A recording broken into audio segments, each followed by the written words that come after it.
Borrowers Should Repay the Lender by Tom Shaw. Do you want to live life without debt? Read this and learn the secret wealth people have learned.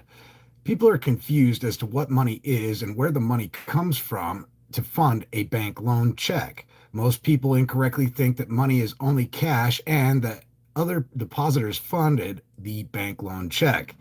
Everyone agrees the borrower should repay the lender.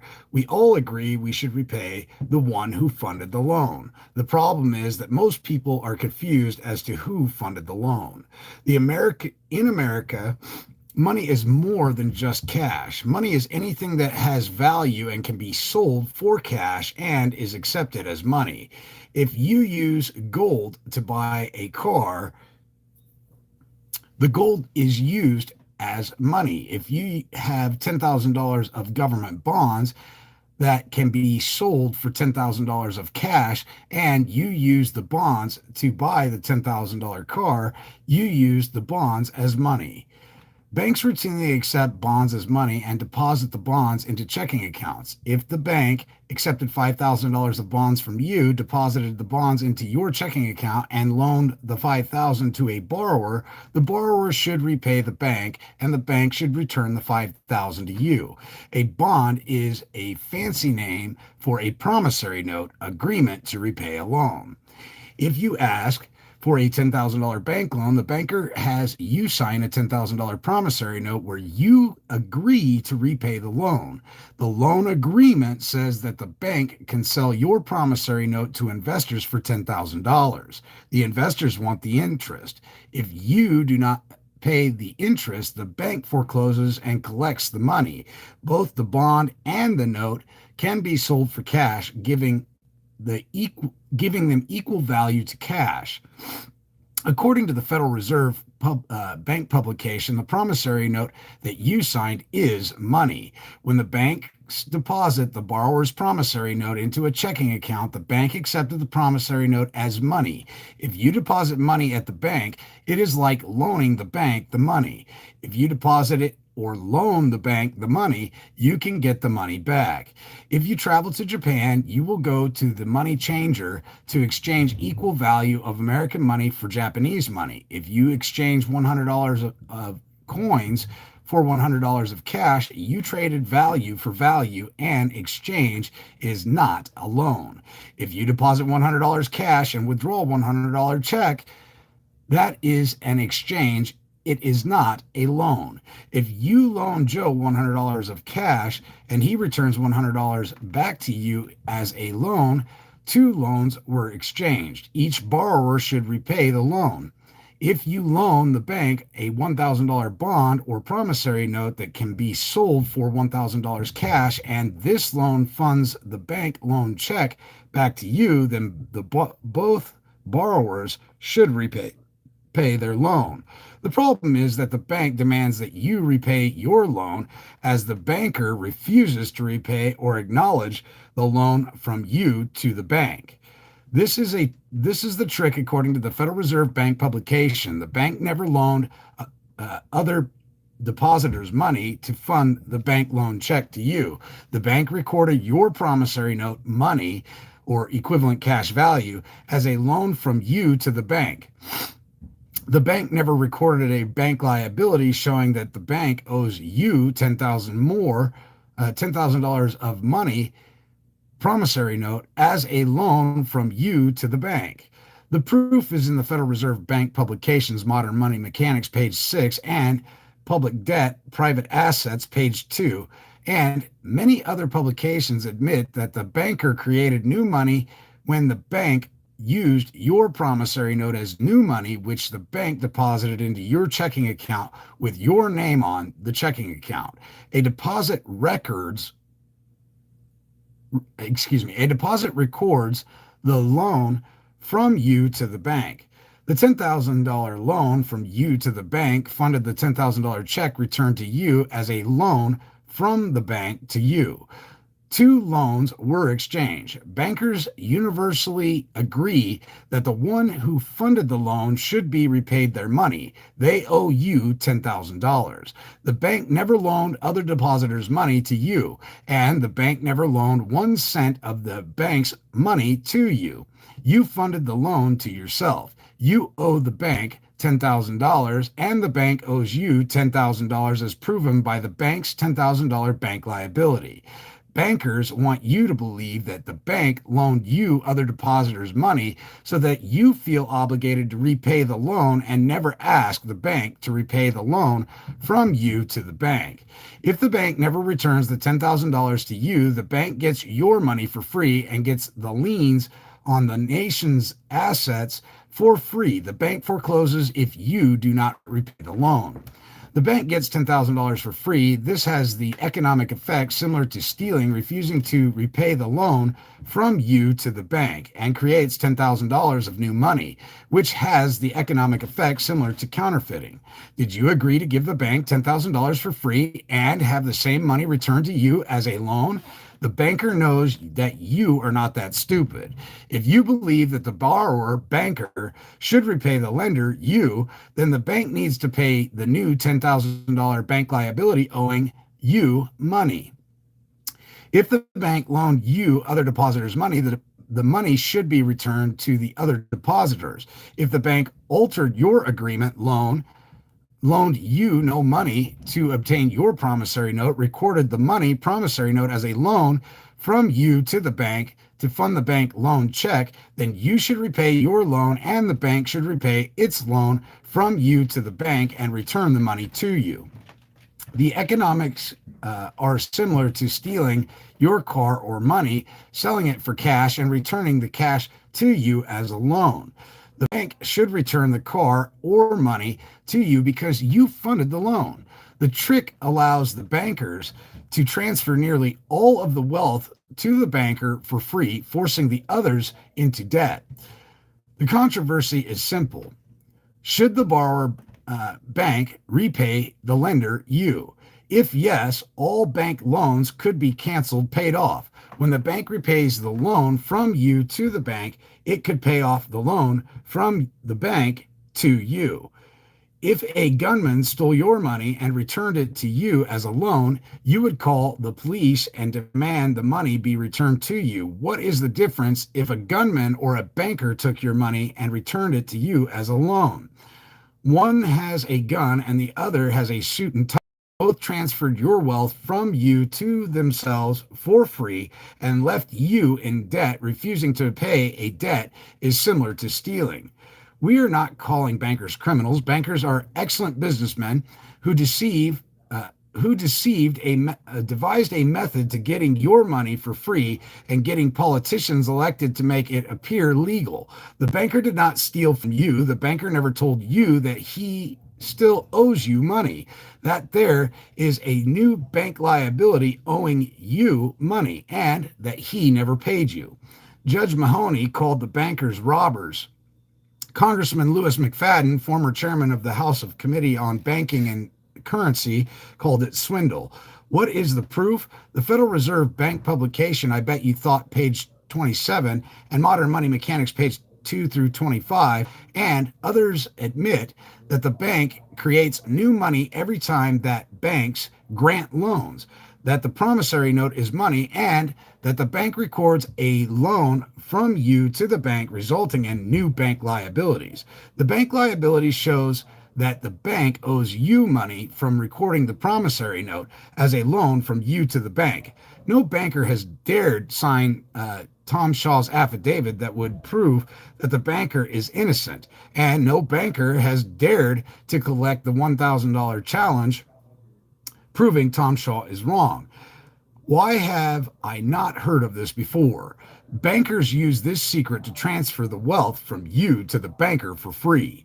Bankers get the liens. If you do not pay the loan, the liens allow the bankers to foreclose and get your property for free on the nation's assets for free.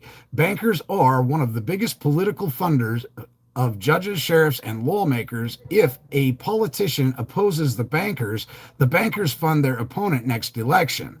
Some politicians have spoken out against the bankers. The media refuses to report all the news. The other politicians have learned not to oppose the bankers until the voters wake up. Bankers own or collect all major media or control all major media through either direct ownership or by loans or advertising money. The media controls who is elected. You relied on the news only to learn that they did not want you to learn this secret. It is all about profits. There is one thing that bankers fear. They fear informed, united voters who can vote out any politicians representing the bankers and can vote in statements representing people changing the banking system. The results, some people have pushed Tom's book and asked the bankers questions. Results vary. In number of cases, without going to court, the lender volunteered to repay the loan from you to the bank, which paid off the loan from the bank to you. Millions of dollars of bank loans have been paid off. Tom's books have over 600 questions to ask the banker. One person sent the banker 40 questions. The lender responded by sending bank zero balance owed on his car loan. His $12,000 car loan became zero. We heard similar stories from homes to credit card debts. At this time, bankers resisting zeroing out larger loans. We are told that some lenders make you sign an agreement saying that you will not tell, so others will not ask to have their loans zeroed out. Bankers have routinely told Tom Shaw that if the American voter ever learned what the bankers have done to this nation, they are going to quickly exit the country. One of the top bankers of this nation told Tom that bankers control the lawmakers, judges, law enforcement, and media. The only thing the bankers fear is the people learning the truth as to what the bankers have done. Tom Shaw says, "We need bankers. We are not here to destroy the banking system. We must stop the economic effects similar to stealing, counterfeiting, and swindling." The good news is that bankers and government officials are now coming to Tom and joining him, knowing that soon the whole nation will learn the truth. As you keep spreading the truth and having people join, more and more lawyers, CPAs, judges, and sheriffs are joining us. Bankers remember American history. About 165 years ago, the bankers did the same thing to us. The grassroots Americans organized and voted in President Andrew Jackson. He won by a landslide. He canceled their bank and corrected the injustice. Public opinions changed public policy. 25 years ago, no American would have predicted that tobacco companies would willingly settle out of court. Nazi Germany companies using slave labor have recently settled out of court, agreeing to give $1 billion to victims and their heirs for slavery in World War II. Swiss banks are returning money to the survivors of the Holocaust. Soon the borrower, banker, will be forced to repay the lender, you. We wish to show you 6 ways to put large sums of cash in your pocket now using this bank loan trick to your advantage. Discover the banker's secret to quickly double money. You can start with $100. Use the cash to pay off a loan. This banking change will change every investment and investment strategy. Get the details now and prepare today so you will reap your benefits. Federal Reserve Bank publication Money Modern Mechanics gives the bankers instructions on how to expand and contract the money supply to create a recession or depression to increase bank profits and foreclosures. If we only use cash and not give it to the banker for free to be returned to us as a loan, or if we used gold and silver as the only currency and money, then the banks could not use promissory notes as money, nor create bank-induced recessions, nor have the economic effects similar to stealing, counterfeiting, or swindling. And if Lincoln was president today, and if his cash were the only currency or money, we would not have a $6 trillion debt, or any need for personal IRS taxes. Your family would be $250,000 richer today simply by changing currency. The American Revolutionary War resulted when the King of England changed the banking system, resulting in the king in the same banking system we have today. They left this part out of our history. Today's banking system came from England. What England could not win in a shooting war, the bankers from England got for free by creating money and placing liens on your property. If you can counterfeit money and loan it out, or steal money and return it to the victim as a loan, you will own nearly everything for free. Politicians allowed it because they personally profit from the system. Why are many families dependent on both spouses working? If someone kept stealing your money and returning it to you as a loan, both spouses must work to repay the loan and to get back what was just stolen. When we correct the problem, one spouse can stop working and you will have the same standard of living as you have today. Today, both spouses work because they do not understand how money and banking made them poor and made the bankers and politicians rich. You have a choice. You can join us and profit from this information, or you can remain in debt and allow the bankers to get your money for free. If Tom Shaw is wrong, collect the $1,000 challenge, see the affidavit on this site. If Tom Shaw is right, join us and become debt free. If the banker claims that Tom is wrong, then have the banker sign Tom's affidavit to prove Tom is wrong. The banker must prove the Federal Reserve Bank publications are wrong. Why work and give your money to the banker for free? Would you and your friends like to save an extra $250,000 when you receive a credit card loan or bank loan? You first become the lender to the bank. This creates a new liability owing you money for the loan from you to the bank, which funded the loan from the bank to you. Do you believe that the borrower bank should repay the lender you? If you add up all the bank liabilities created when banks grant loans and divide that by the average family of four, we estimate that the banks owe the average family about $250,000. Bankers and those supporting the banks have tried to misquote Tom Shaw, but cannot prove the bank loan does not have an economic effect similar to stealing, counterfeiting, or swindling. They may try and destroy the messenger, but they cannot destroy the message. There is one easy way to spot counterfeit information. When you know the truth, the counterfeit is easy to spot. The key question is simple. Should the borrower repay the one who funded the loan? If they say yes, your loan is paid off. If they say no, you do not need to repay the loan. The law says if there is not mutual understanding in the agreement, then there is no agreement. The law says if there is not mutual understanding in the agreement, then there is no agreement. They cannot reveal the real agreement. Tom's first two books reveal truth in everyday language. Bankers fear Tom's two books. One person asked a judge one question in the book. The judge ran out of the courtroom. If you want the books, get them now. The free information on this site given to you hardly scratches the surface. Please read all of the free materials so that you can educate your friends and ask them to join. We only sell the books through leaders.